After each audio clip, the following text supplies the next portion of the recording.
no podemos decir, hacer aseveraciones respecto a lo que va a ocurrir en el futuro en Chile en materia sísmica. Sobre eso hay la ocurrencia de estas réplicas, su periodicidad y también la cantidad de veces que puedan reiterarse en el tiempo, ¿pueden dar pie también para poder conversar de un futuro nuevo evento sísmico distinto, también de mayor magnitud?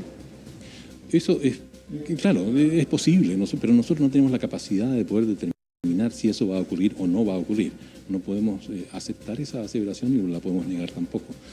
Tenemos que trabajar mucho todavía entendiendo este tipo de terremotos. Este tipo de terremotos, el que ocurre anoche, solamente son estudiables con instrumentos. De manera que al ser de mayor magnitud lo podemos ver bastante bien con instrumentos ubicados en Chile y en el mundo entero. Pero si hubiese ocurrido hace unos 50 años atrás, probablemente no habríamos sido capaces de determinar que este se trata de un terremoto distinto al terremoto de Illapel. Probablemente habría quedado en la historia como una réplica más tardía del terremoto de Illapel. Sin embargo, ahora somos capaces de determinar que este es un terremoto tipo distinto, que tampoco sabemos muy bien cuál es la frecuencia de ocurrencia, cada cuánto tiempo estos recurren. Así es que tenemos mucho que estudiar para poder intentar responder la pregunta que usted hace. ¿Y cuál es lo que lo hace distinto? ¿Qué es la diferencia? El terremoto de Illapel fue por un choque de placas. En el sentido, ¿de dónde se origina el movimiento sísmico? El terremoto de Illapel consiste en un desplazamiento de la placa de Nazca bajo la placa sudamericana por unos 8 metros aproximadamente. 8 metros se desplaza la placa de Nazca bajo la placa sudamericana desde la península de Talinay, un poco al sur de Tongoy, hasta Los Vilos. Ese es el área afectada por el terremoto del 2015. El terremoto que ocurre ayer ocurre al interior de la placa de Nazca, no ocurre en el contacto como ocurre el terremoto del 2015. El terremoto del 2015 ocurre en el contacto, en la zona donde están las dos placas chocando, digamos, o moviéndose por fricción una bajo la otra. El terremoto de anoche ocurre al interior de la placa que subducta, de manera que es un terremoto distinto en su origen.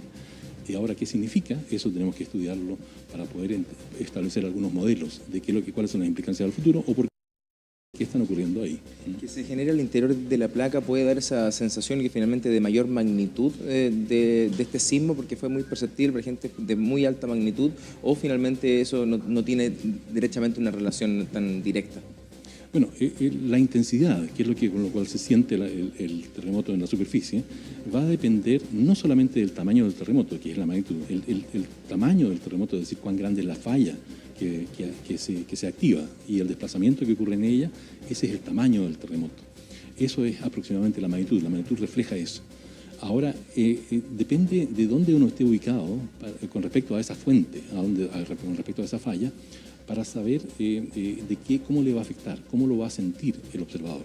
Si uno está, para el terremoto de ayer, por ejemplo, o el sismo de ayer, si uno está ubicado en Arica, no lo siente, porque está muy lejos. Pero si está ubicado en Tongoy, que está prácticamente sobre la falla, entonces sí lo va a sentir, y muy fuerte, porque está muy cerca, está en la zona epicentral. El terremoto solamente está a 50 kilómetros de profundidad. Así es que eso hace que la percepción en la escala de Mercalli, en la superficie, sea distinta para diferentes terremotos. ¿La ocurrencia de este tipo de terremotos, director, es natural que ocurra en nuestro territorio dentro de esta placa o más bien siempre o la mayoría de nuestros movimientos sísmicos ocurren por el choque de las placas del territorio? Bueno, en realidad estamos descubriendo, y cada vez con los sistemas de observación que hemos instalado en el país, estamos descubriendo que hay zonas sismogénicas, es decir, zonas donde se generan terremotos, que son un poco distintas a las que oficialmente conocíamos. Hace 10 años principalmente era la zona de contacto entre ambas placas, probablemente, y zonas interiores de ambas placas, tanto en la parte cordillerana como en la placa superior, en la placa sudamericana, como al interior de la placa que subducta, al interior de la placa de Nazca. Ahora vemos aparentemente que en algunos lugares hay ciertas capas de sismicidad. Hay 3 o 4 capas de sismicidad desde el contacto, un poco al interior de la placa de Nazca y otra incluso más en profunda. De modo que estamos conociendo cuáles son las condiciones, las características que generan este tipo de terremotos. Y hoy contamos con el equipamiento, la experiencia también de los académicos para poder llevar adelante estas investigaciones, para poder tener más información sobre algo que nos nos va a acompañar siempre, ¿no? La ocurrencia de terremotos en nuestro país. Sí, una de las grandes cosas que ha hecho Chile es instalar este sistema de observación que permite examinar de manera muy cercana, de manera como si fuéramos un telescopio mucho más potente para mirar las estrellas. Eso es lo que estamos haciendo.